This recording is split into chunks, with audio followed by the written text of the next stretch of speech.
The Battle of Britain is about to begin.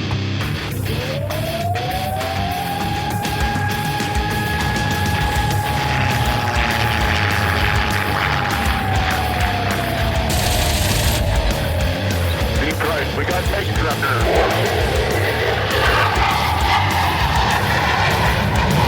Let's follow a range on Detroit. I'm coming around that on the target right now. I've got a couple right in front of me. I'm going after it.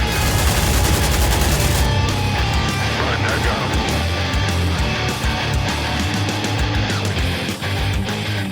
him. Welcome back to the Lead Pursuit Podcast.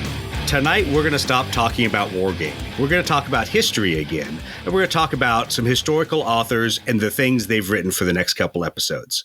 I'm happy to have on the show tonight Jay Stout. We'll talk to him in a second, because if there's one thing I've learned, it's you need to keep a pilot quiet. But first, we've at least got our other Marine on the program tonight. Chris, how you doing tonight? Doing pretty good, man. So just rolling along, freaking getting some gaming done, actually, getting some freaking game stuff done finally. Good.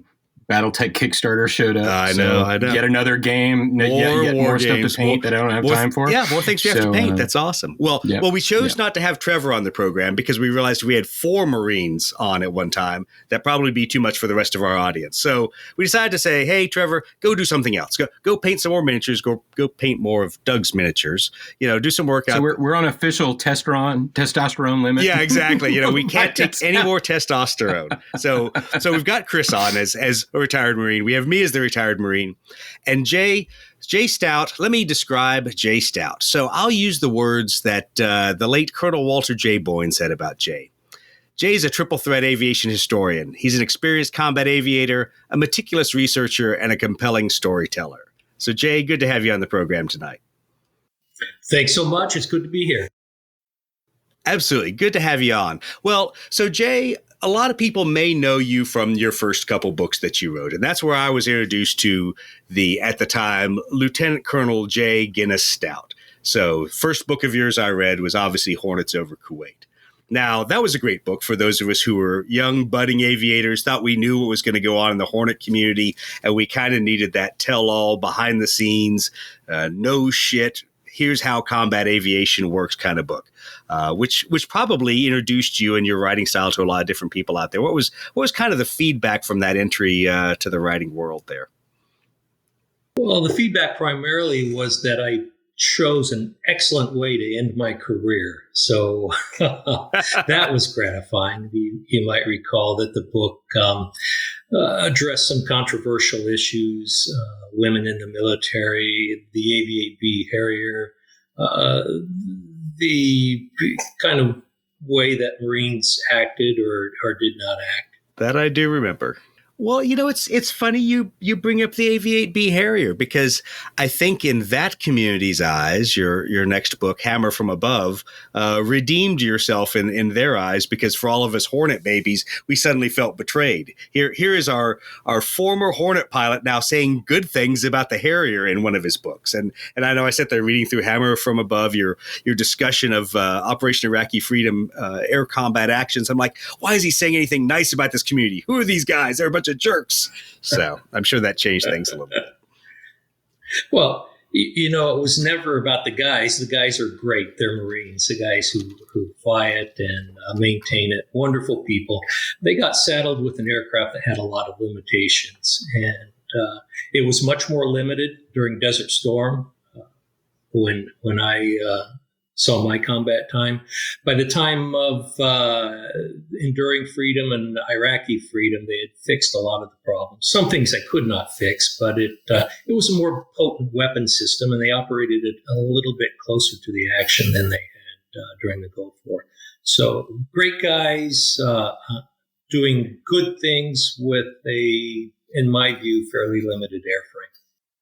Yeah, it was always interesting for us as the Hornet babies that we'd grown up looking down on our Harrier brothers, and it was funny that all of a sudden we show up in Iraqi Freedom. They have better targeting pods.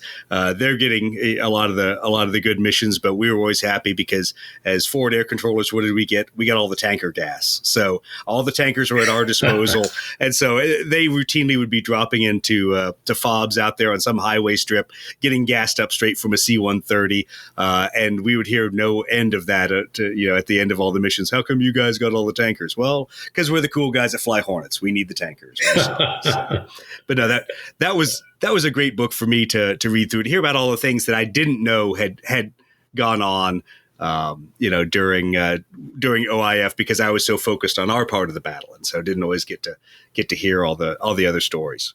One of the things we talk about a lot on our program is moving on to all the history that's behind a lot of the games. So one of the books that you've written, Air Apaches, is about the 345th Bomb Group. What motivated you to pick up that story and to tell that story in the Pacific?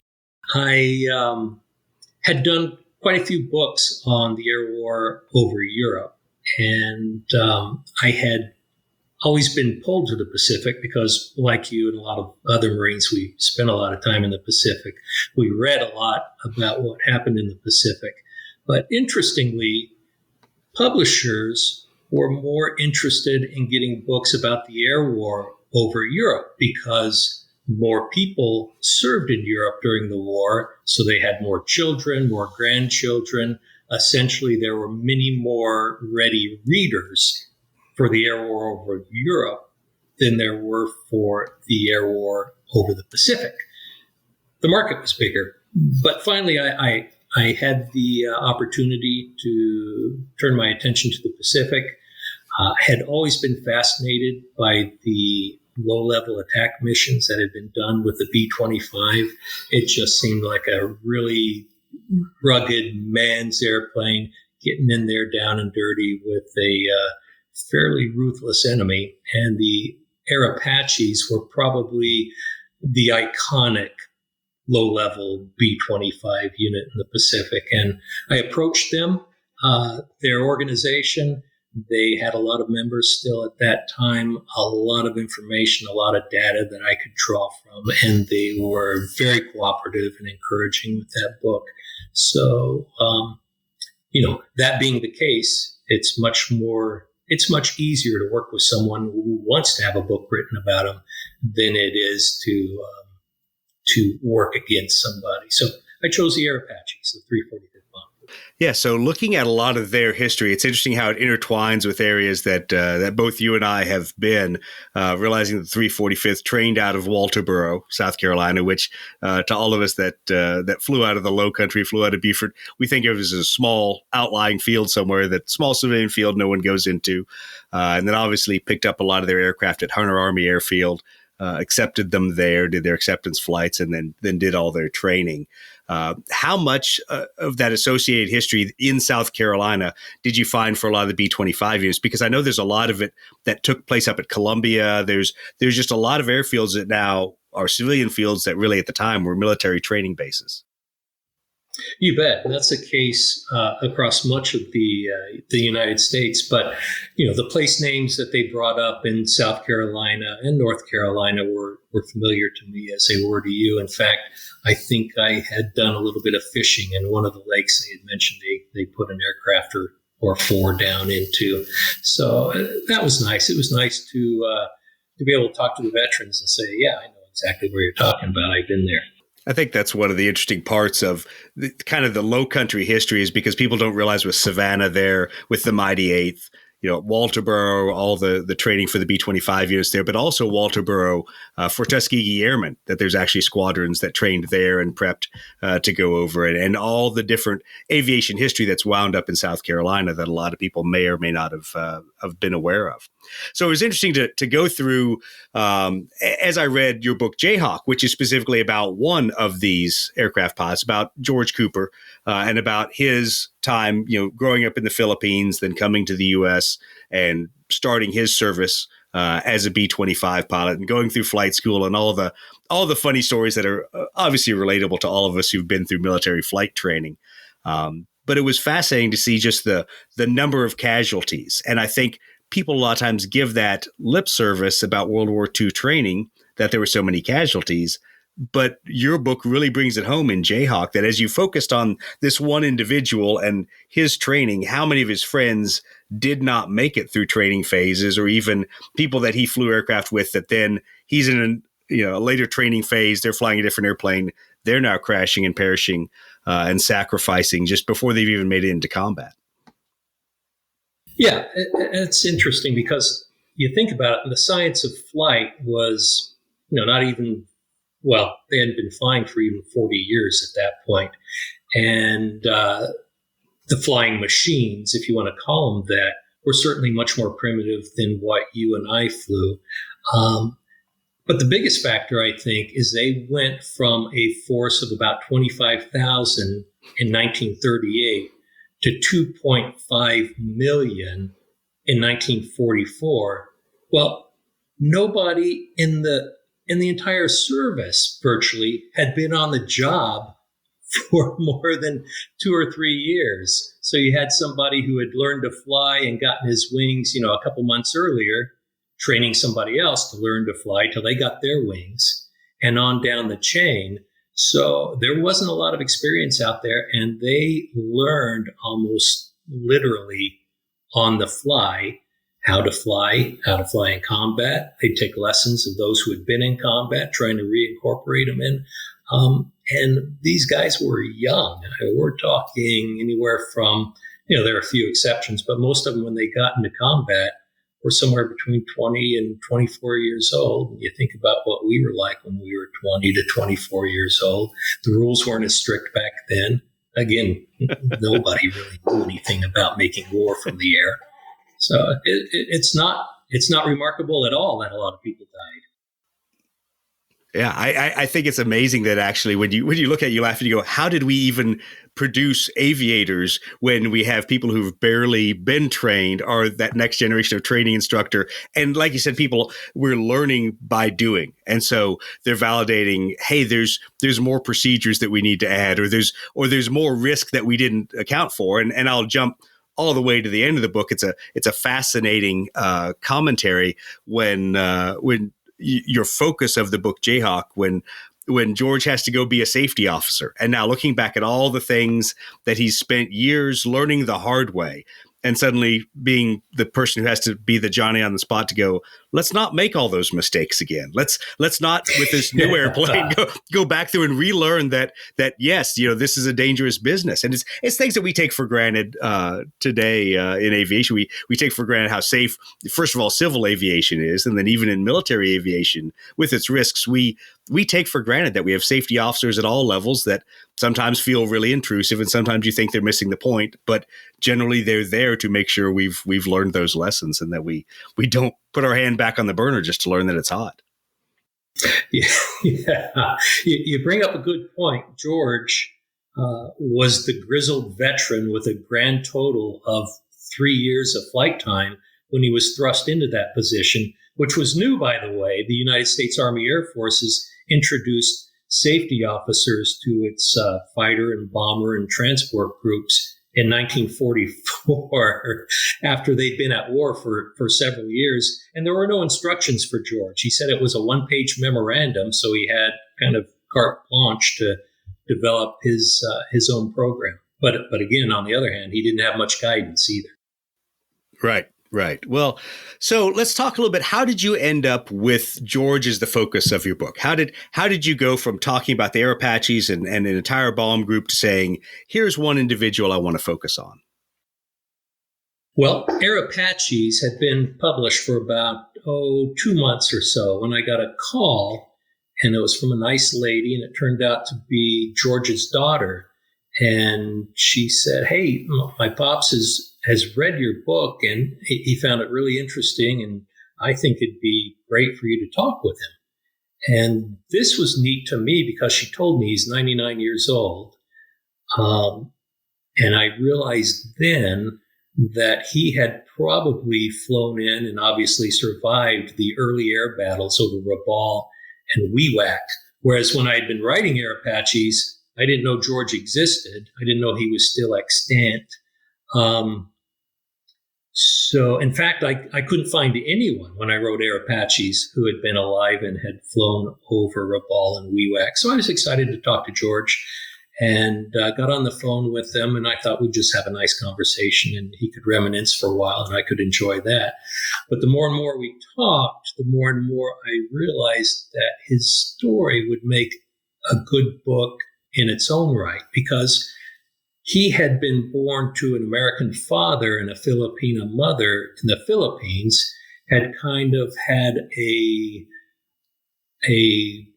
well, his family was somewhat wealthy, so he had an unusual upbringing in idyllic Manila. And then he had gone to the States to attend KU, Kansas University, just as had his father when the war started. From that point, George never heard from his family because his father was incarcerated at Santo Tomas internment camp.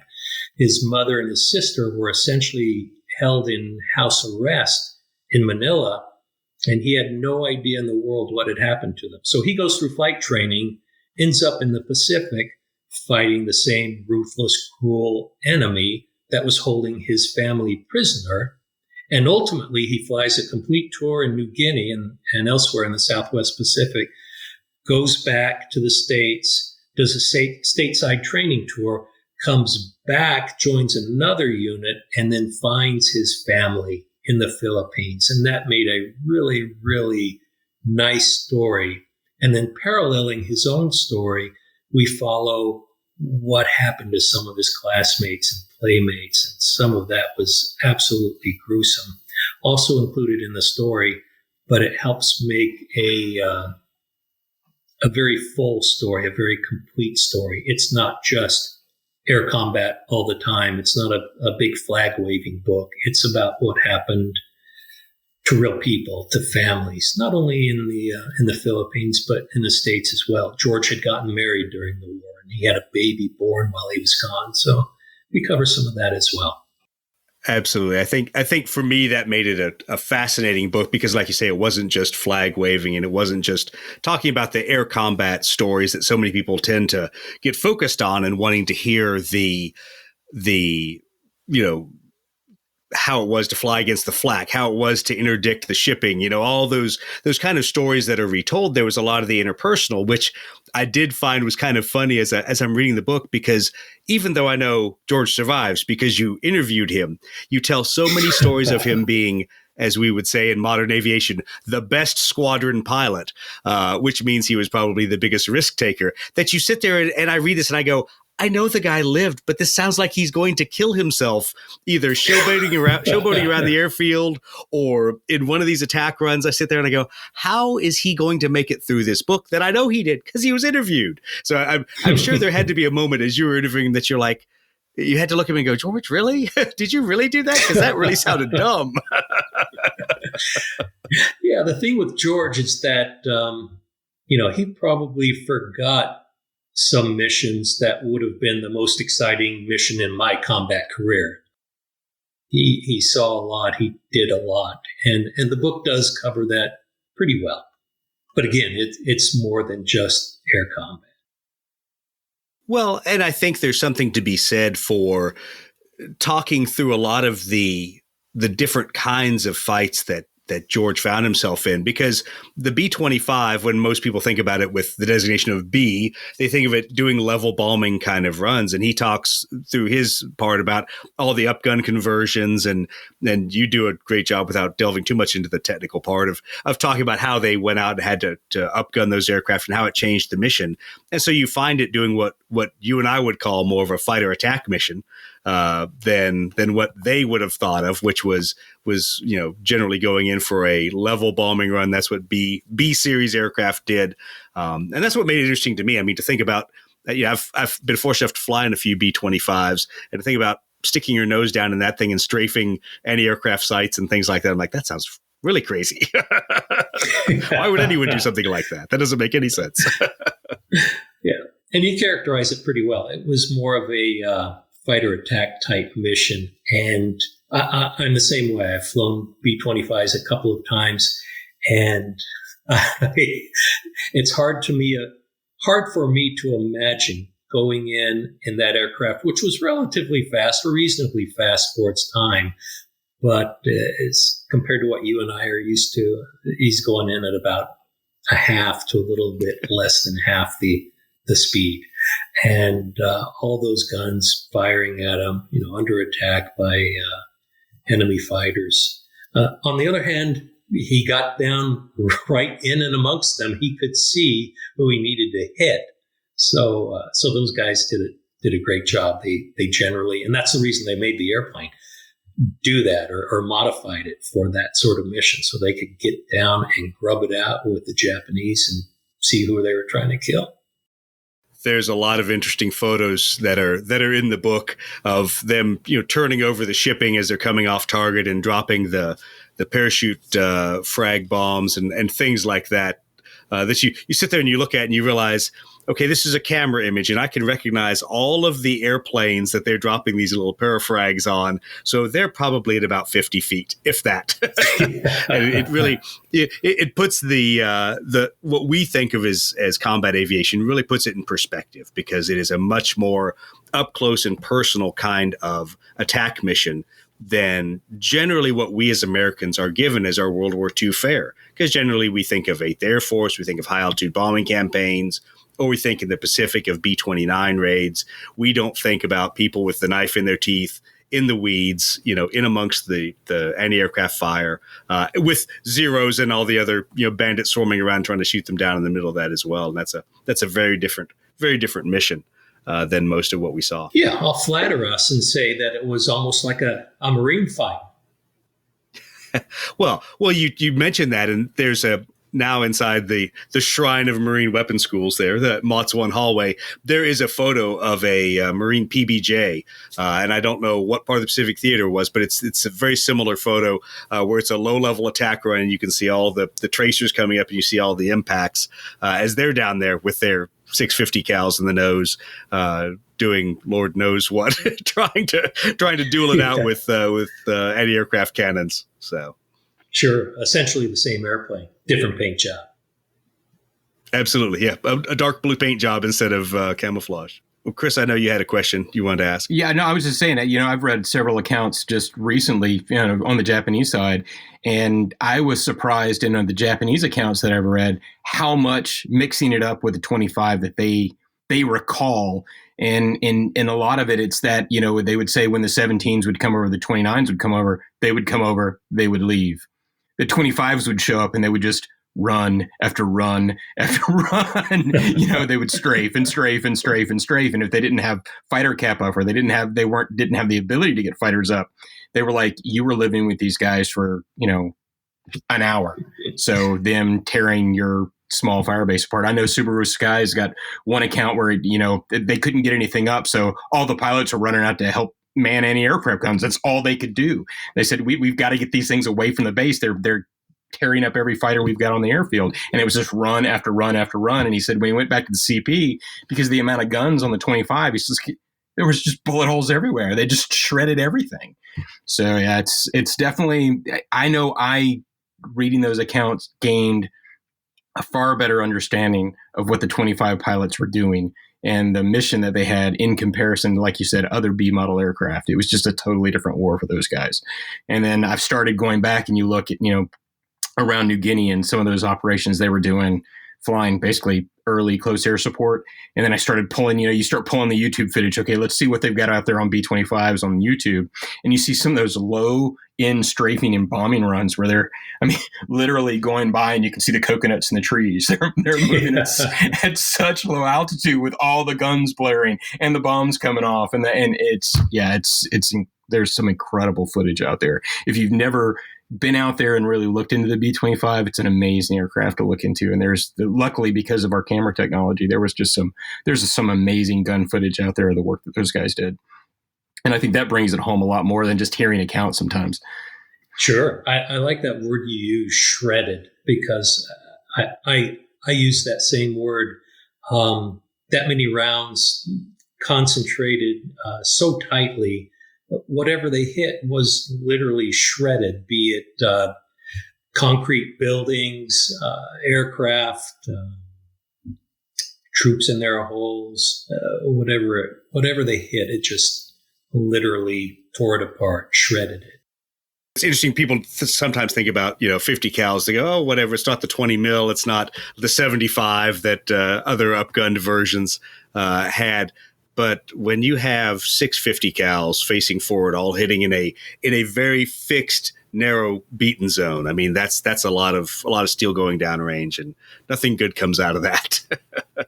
Yeah, that whole energy and mass equation thing. And you think about it, later models of that B-25, I think it was 14 forward firing guns if you included the top turret.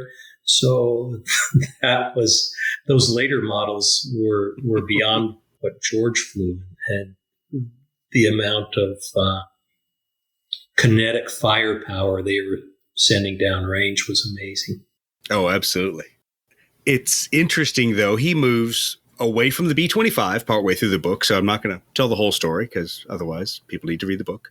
But he moves away from the B-25 and then finds himself in yet another attack platform. So tell us a little bit about the change as he leaves the squadron, goes back to the States for conversion training, and then ends up obviously coming back to the Pacific. So yeah, George finishes his combat tour, and at that time it was typically 50 missions, and they asked him to stay a little bit longer. In fact, his friend asked him to fly a few more missions so that his friend could complete 50 missions and go home. So George flew a handful or more missions than he needed to, had a wife and a baby back home, went home to them. Very happy reunion. Saw his daughter for the first time. You can imagine the emotions he went through with that. And his wife and he and their new child settled down as much as they could. He went to a B-25 training unit in South Carolina. I believe it was Columbia. And then from that point, George, as many of us do, started getting a little restless. And the Army Air Forces said that they needed people to train on a new airplane that they were looking to field.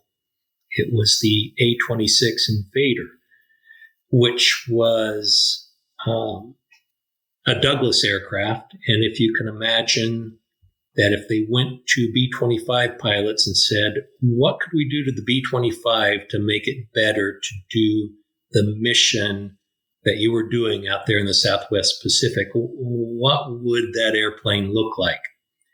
And of course, the A-26 went into design earlier than that, but the A-26 was faster than the B-25. It could go farther than the B-25, carried a much smaller crew of two, and was rugged and reliable. And George fell in love with it. And after some intimate discussions with his bride, he asked for a second tour in the Pacific. Ideally, he would have liked to have flown the A-26 right off the bat. That does happen a little bit later. But he goes out to the Pacific, and part of his rationale was that the Allied forces were moving into the Philippines, and he wanted to be there to find his folks. He, again, really had no idea if they were even alive, had never seen a letter. In fact, they had never sent or been able to send a letter, had no word of any type from back home. And, of course, he was very emotional, very anxious to get back there and find his folks. So off he goes again, into 44, start of 45, back to the Philippines. Like you said, Jay, if you'd asked a B-25 pilot what did they need to make the missions happen in the South Pacific, the A-26 would have been the answer.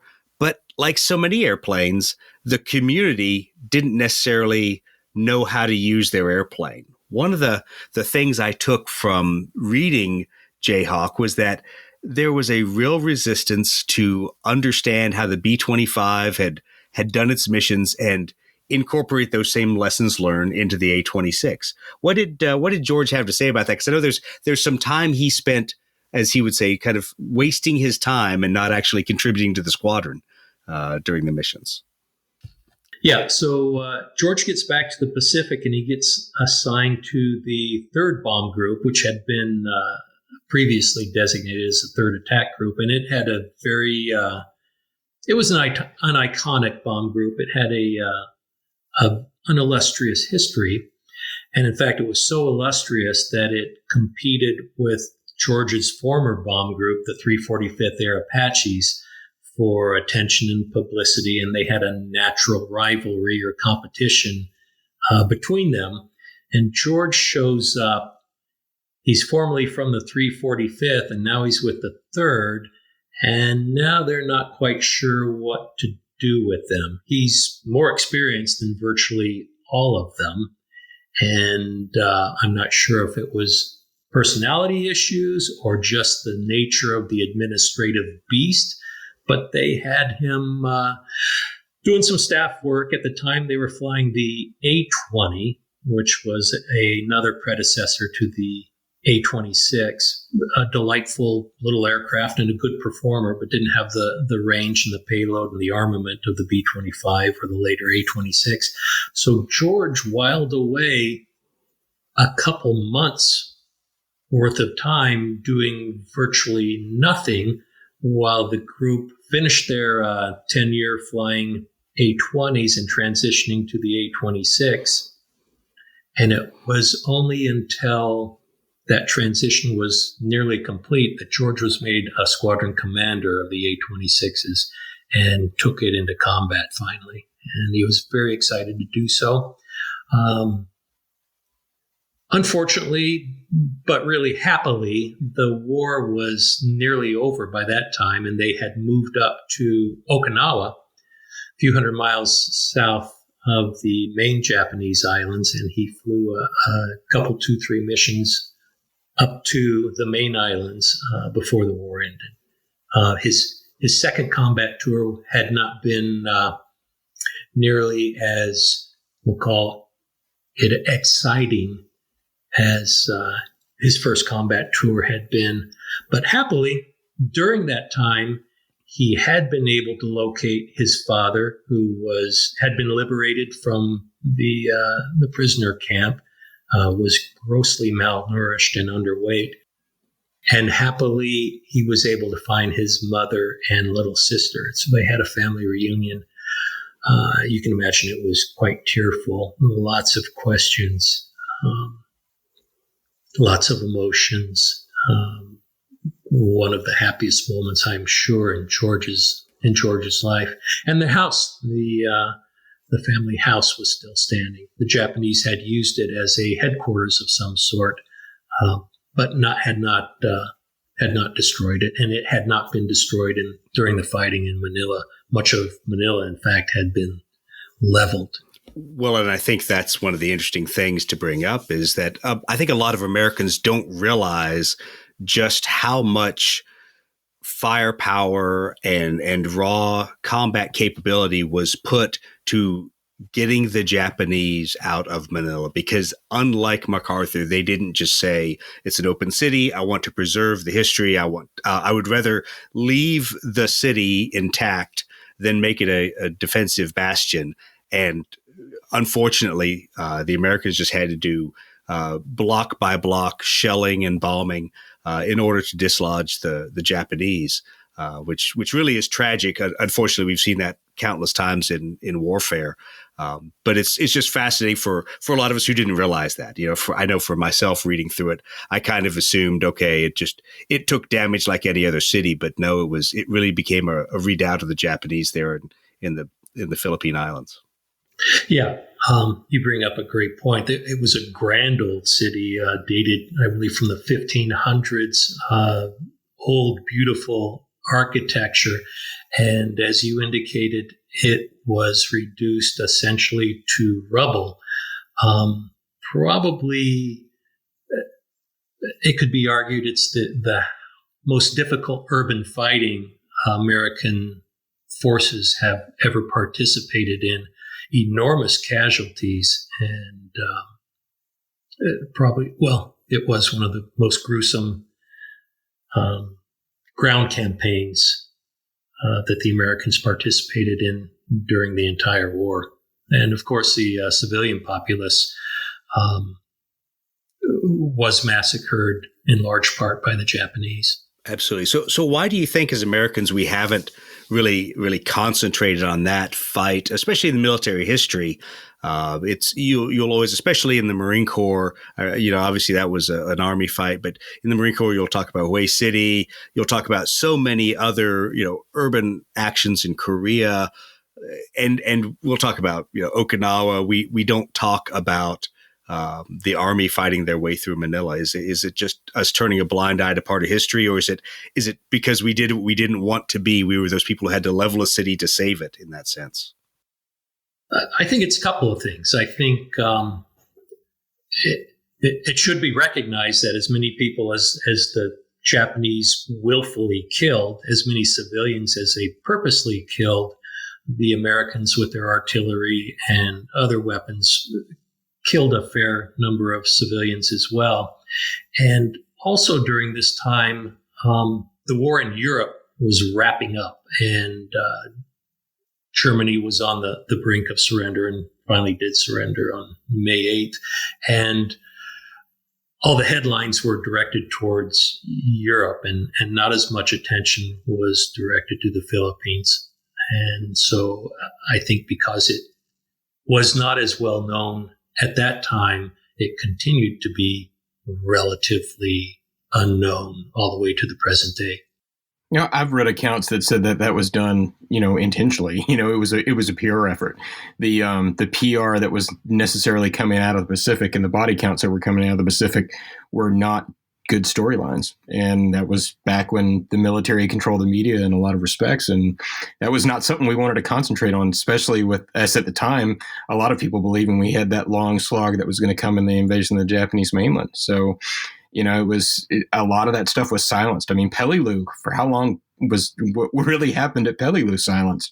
It just wasn't an account that we admitted to openly until the histories were written years and years later. So that's an excellent point. The body count was huge. The Philippines campaign was extraordinarily bloody, and I think if you quiz the average casual World War II historian, they'd be surprised at the number of men who were lost in the Philippines. I mean, I honestly think if you quizzed a lot of people and asked them about Army involvement in the Pacific, they would, with the exception of some Army Air Corps guys, they would almost act like there wasn't a war in the Pacific. I mean, I'm surprised by how many people don't realize that, Douglas MacArthur Army, how much of the Army was there. There's so much focus on the Marine Corps and Nimitz. That's our wonderful PR machine. Yeah, I know. But just think about it. I mean, there's a lot of people that just don't understand what the Army went through in the Pacific. I mean, it's almost sadly, like the battle in North Africa. It just not a lot of stories, except for us grognards that really get into history and stuff like that, delve into. The headlines are all Europe. And you're absolutely right. What was going on in Europe right then was good news.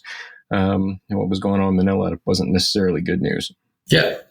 And that's another a good point you bring out. The Army had more people in the Pacific than the Marines did. They did all that awful fighting in New Guinea, a number of other island campaigns, and then the whole brutal slog through the Philippines. Although there were Marines there, it was largely an Army effort. And then, of course, Okinawa. Yeah, it's what a lot of that live footage is done of the 25s is of the New Guinea campaign and showing the Army guys and then the Kiwis and the freaking Aussies that were participating in it. So yeah, it's just really, really fascinating history there. Well, Jay, one thing I wanted to talk about was, unlike Chris, who did not deploy to the Western Pacific and somehow managed to avoid living in Okinawa and all those other places we got sent. Never went to Korea. 24-year career. All I got was South America, Africa, and the Middle East, and a little bit of Europe. I don't know how you sold your soul to do that. But the funny thing to me was to read the accounts at the end of the book. And, in your time flying F-4s and F-18s, I'm sure more than once you had that opportunity to go to lovely garden spot of the Marine Corps at Iwakuni, Japan, or down to Okinawa. But it was funny to read these stories and these missions about hitting targets of opportunity around a lot of the places that were navigational aids for us. That, as we'd go from Iwakuni down to Okinawa, I'm like, I know exactly where Kagoshima is. I can't even count how many times I've flown over Kagoshima, and so to read about hitting naval facilities and things, hitting facilities on the inland sea.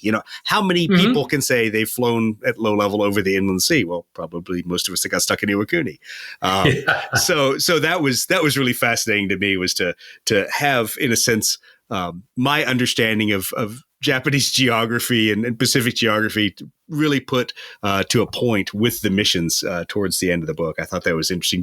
Is there any point when you're hearing these histories that you can actually go, I remember what it looks like to be at 15,000 feet over Kagoshima?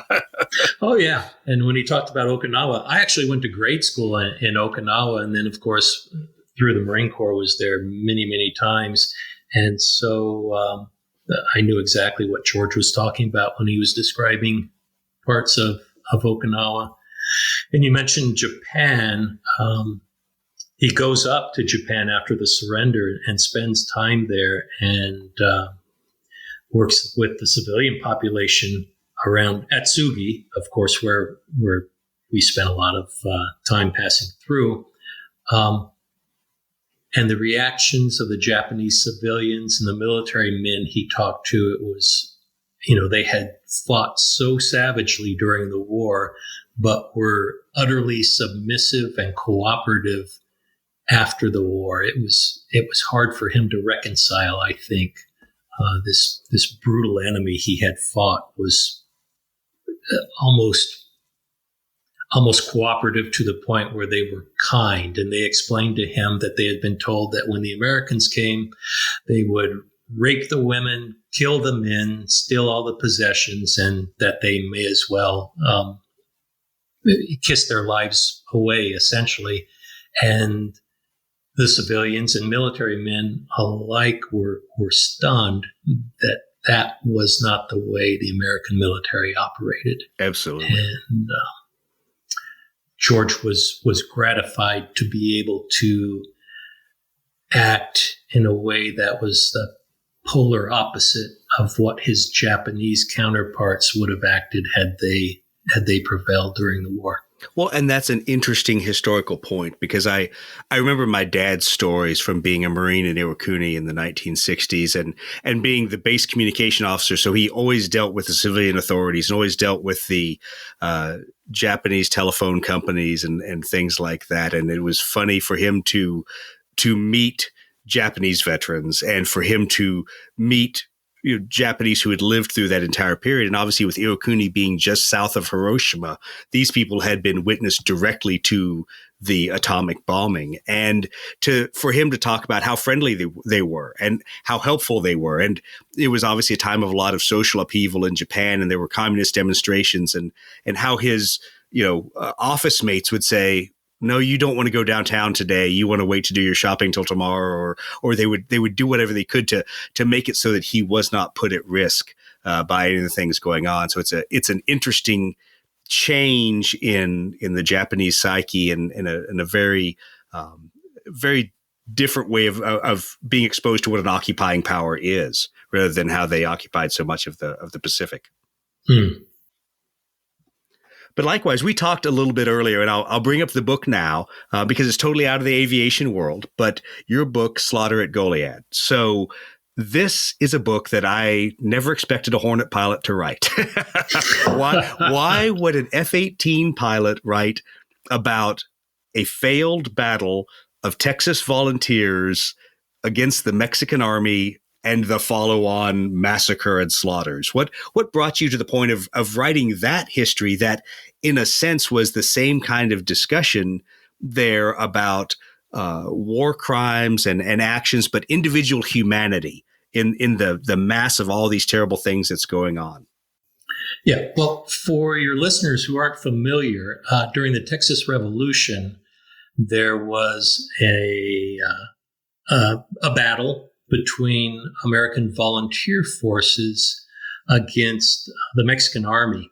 And ultimately, the Americans believing that they would be paroled or imprisoned for the length of or the duration of the conflict, they surrendered.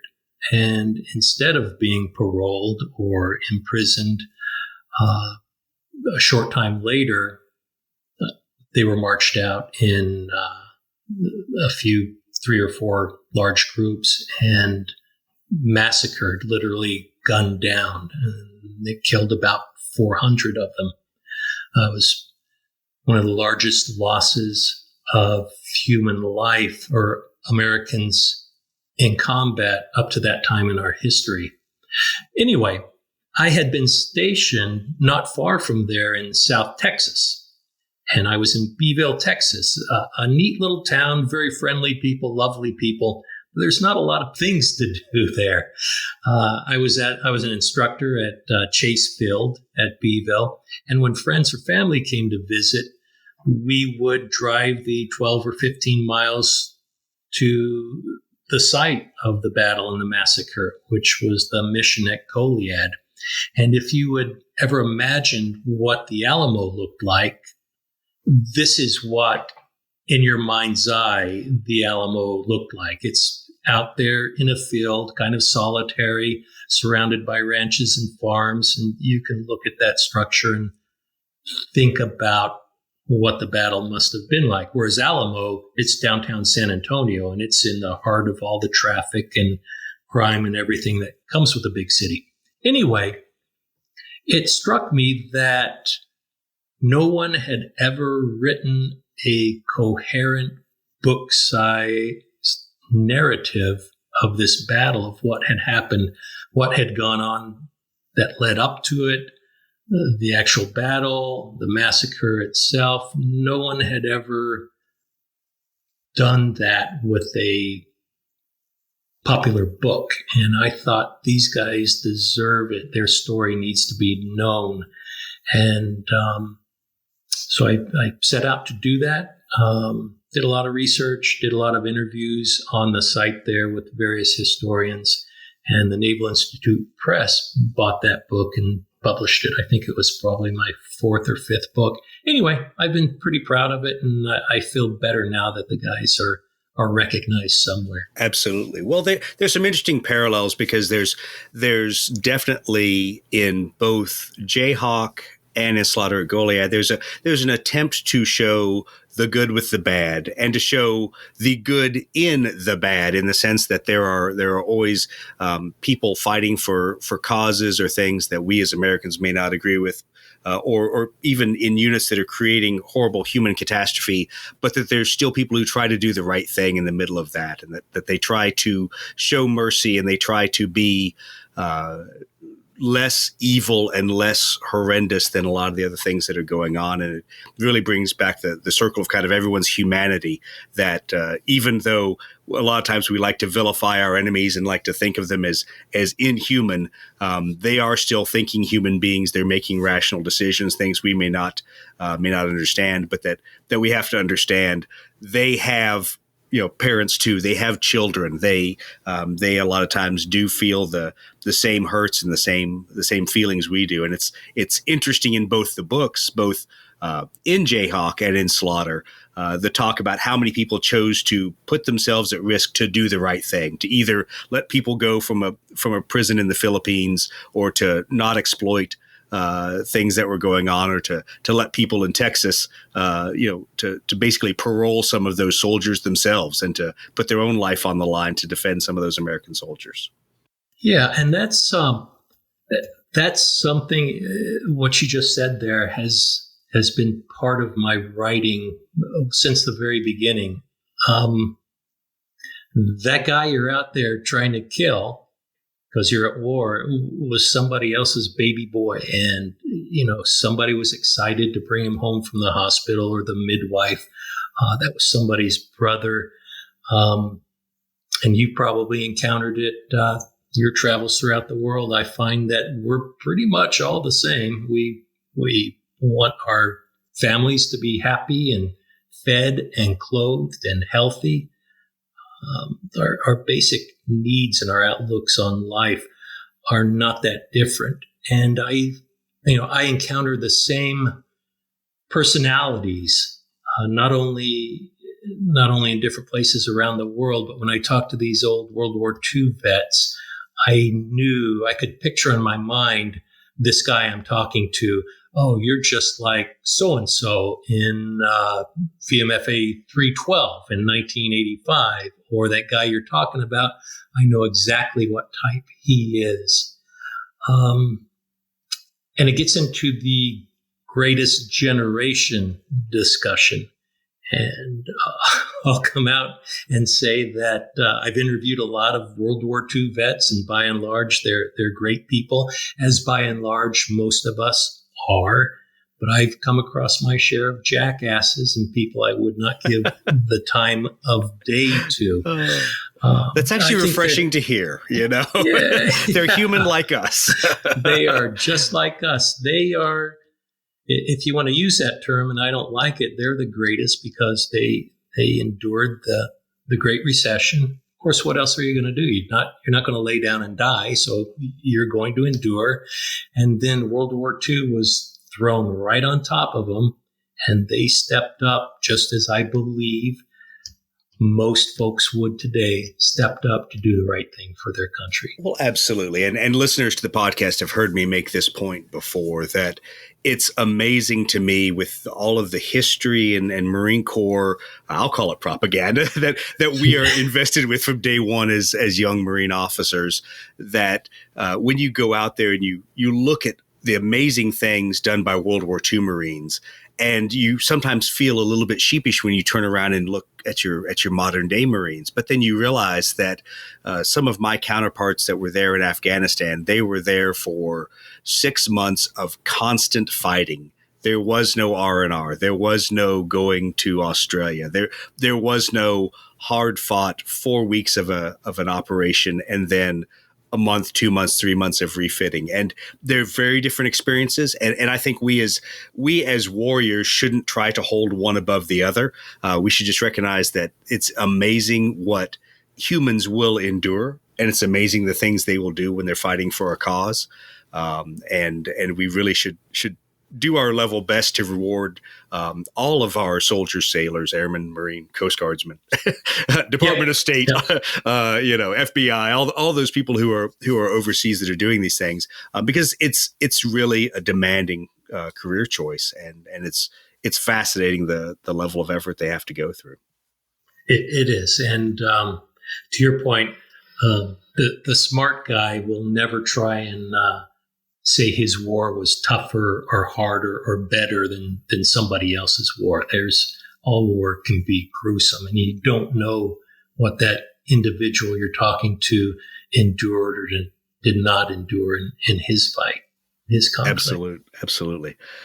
Well, I do have to say that I thought it was interesting to get to the end of the book and to have all these books that I'd read through written by Jay Stout, the fighter pilot, and always had this vision of Jay as the steely-eyed, hard fighter pilot, and to realize what a softie you were. By the way, this book ends, which I'm not going to ruin for everyone. I'm just going to leave this dangling out there. The way this book ends, some of the comments in Slaughter at Goliad, that I'm like, Jay Stout has a heart. This is not the Jay Stout I've sold myself on. So I thought the book was amazing. I really enjoyed it. I'm not saying that just because I've got you on the podcast. I really enjoyed it. I got to the end. I'm like, that's an awesome ending, and I can't believe I'm done with the book. So thanks for saying so. Yeah, I consider myself a tough guy, but I cry at it all the time. Don't tell anybody, but I watch the occasional Hallmark romantic. You're getting all geared up for the drama. Hallmark Christmas season now that Sure. you're all excited. Get me in front of a dog story and I'll cry. Well, and that's what I have to laugh about is how much the human and animal interaction is in all these books. And I thought that was a great way to finish off the book. So, but once again, it's a really good story of an individual account and covering a lot of the history that I think all of us think tends to get pushed to the side and maybe not told in the level of detail that it should. Yeah, I'll make the point also that George was 99 when I started with him on this book, had just turned 99, and he's well into his 100th year and doing just great, and happy with the attention he's gotten with the book. I consider it our book. He did a great job helping me out, and I'm excited for George and that he's still with us. He's a true gentleman and a warrior at the same time. He's a great guy. Well, thanks for taking the time to come onto the podcast and to talk about it. Obviously, if anyone wants to go find Jayhawk, it's available on Amazon. It's available on Kindle. It's available out there in hard copy format as well. So please go out there and read it. And unlike me, go read Air Apaches first. so you have all the background and you're not being a Wikipedia historian like I am trying to build your knowledge as you're reading the book. But thanks for sharing all that with us. And thanks for talking to us. It's always good to have another retired Marine on the podcast and on the team, even if everyone else feels like we're ganging up on them. Well, thanks again. I appreciate the opportunity, and it was a pleasure to spend time with you. Thank you. Because after editing the last 2 episodes of audio, I've been having a great time cutting out everyone's background noise and cell phones ringing. You know, like Steve Smouth breathing? Yeah, exactly. So with the microphone right here. feel free to mute yourself. You moved to Alabama, you can't blame Hardgray anymore.